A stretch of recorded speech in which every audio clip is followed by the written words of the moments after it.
Court Islamabad में 26 नवंबर के धरने के बाद जो FIR दर्ज हुई थी PTI क़यादत के ख़िलाफ़, मेरे ख़िलाफ़ 12 मुकदमे दर्ज हुए हैं, शुएब साहब के ख़िलाफ़ 10 मुकदमे और उमर अयूब साहब और बाकी PTI की तमाम जो क़यादत हैं। तो आज फिर हमारी पेशी हुई है, तारीख़ मिली है 9 जनवरी को, और जज साहब जो हैं उन्होंने आगे से तमाम मुकदमात में जो तफ्तीशी अफसरान हैं हमने बयानात उनको भिजवाए हैं।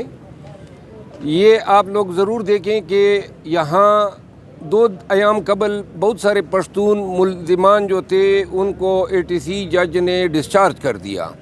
डिस्चार्ज करने के बाद जो है पुलिस इस अदालत में घुसी है और उन्होंने पूरे अदालत में बाथरूमों तक की तलाशी ली। और कुल कितने मुल्ज़िमान थे? 81 मुल्ज़िमान थे, सारे बच्चे थे। लेकिन कसूर ये था कि वो पश्तून थे, पश्तो स्पीकिंग थे, तो सबको उन्होंने डिस्चार्ज होने के बावजूद गिरफ़्तार किया। और इसके बाद 14 लोगों को 18 लोगों को एक मुकदमे में डाला है, बाकी लोग अभी तक फिर मिसिंग हैं।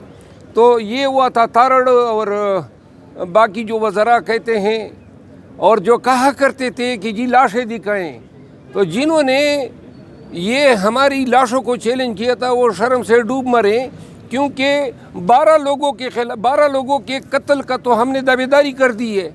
हमने अदालत में इस्तिग़ासा ऑन ओथ जमा कर दिए बैरिस्टर गौर साहब की तरफ से, उन तमाम मकतूलीन की तफासील दी हैं, उनके वरसा की। तो लिहाजा जो कहते थे कि लाशें किधर हैं, मकतूलीन किधर हैं, हमने अदालत में अगर झूठ बोलें तो जाके थोड़ी सी भी गैरत है तो उधर अदालत में दरख्वास्त दें कि ये कोई मरा ही नहीं है। वो जो मरे थे, जो मकतूलीन हैं, उनकी दावेदारी हमने आप पे की है। अब अगर थोड़ी सी हया या रमक है तो चैलेंज कर दें हमें कि हमने अदालत में झूठ बोला है, जाके बैरिस्टर गौर या हमारे ख़िलाफ़ आप 193 के इस्तिग़ासा दायर कर दें कि हमने पर्जरी की है। अगर हमने पर्जरी नहीं की है तो 1 महीना तक तुम पूरे कौम को गुमराह करते रहे।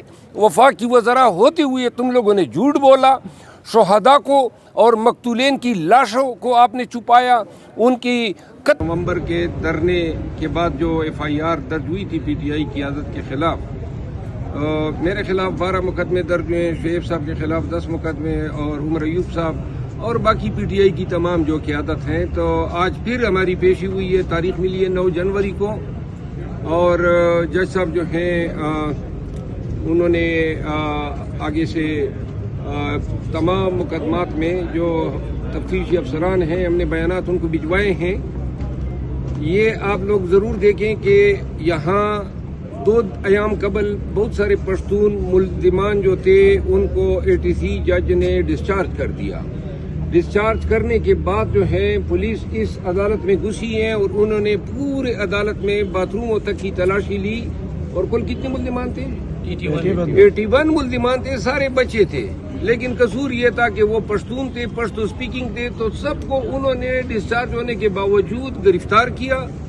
और इसके बाद 14 लोगों को 18 लोगों को एक मुकदमे में डाला है, बाकी लोग अभी तक फिर मिसिंग हैं। तो ये हुआ था तारड़। और बाकी जो वज़रा कहते हैं और जो कहा करते थे कि जी लाशें दिखाएं, तो जिन्होंने ये हमारी लाशों को चैलेंज किया था वो शर्म से डूब मरे, क्योंकि 12 लोगों के कत्ल का तो हमने दावेदारी कर दी है।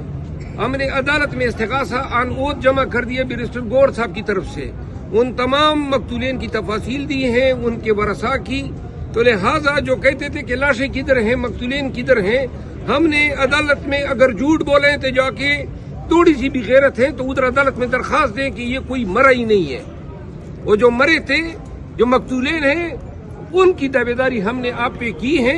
अब अगर थोड़ी सी हया या रमक है तो चैलेंज कर दें हमें कि हमने अदालत में झूठ बोला है, जाके बैरिस्टर गौर या हमारे ख़िलाफ़ आप 193 के इस्तिग़ासा दायर कर दें कि हमने पर्जरी की है। अगर हमने पर्जरी नहीं की है तो 1 महीना तक तुम पूरे कौम को गुमराह करते रहे। वफाकी वज़रा होते हुए तुम लोगों ने झूठ बोला, शोहदा को और मकतूलीन की लाशों को आपने छुपाया, उनकी कत्ल से इनकार किया। और यही हालत है पूरी रियासत पाकिस्तान का। रियासत अली आज़ाद साहब मेरे और शुएब शाहीन साहब के वकील थे, और रियासत अली आज़ाद साहब जो हैं हमारे हाई कोर्ट बार के सदर हैं। और पूरे पाकिस्तान की रियासत में यही रियासत आज़ाद है, बाकी का हाल आप खुद ही देख लें। जी शुएब साहब। بس سر ہو گیا. سر آپ بتائیے گا کہ آپ کی مذاکرات کی بات چل رہی ہے، دوسری طرف سول نافرمانی کی بات گنڈا پور صاحب کر رہے ہیں، تو اس کے اوپر آپ کیا کہنا چاہیں گے؟ بات چیت کے حوالے سے، مذاکرات کے حوالے سے تو اسد قیصر صاحب نے بیان دے دیا اسمبلی کے فلور پہ. یہ ہمارے ساتھ رویہ ہے. ہمارے ورکر بنیادوں پہ کسی قومیت کو اتنا جو ہے تذلیل کرنے کا اور اپنی ریاستی انتقام کا نشانہ بنانے کا، ان حالت میں کیا مذاکرات ہوں گے؟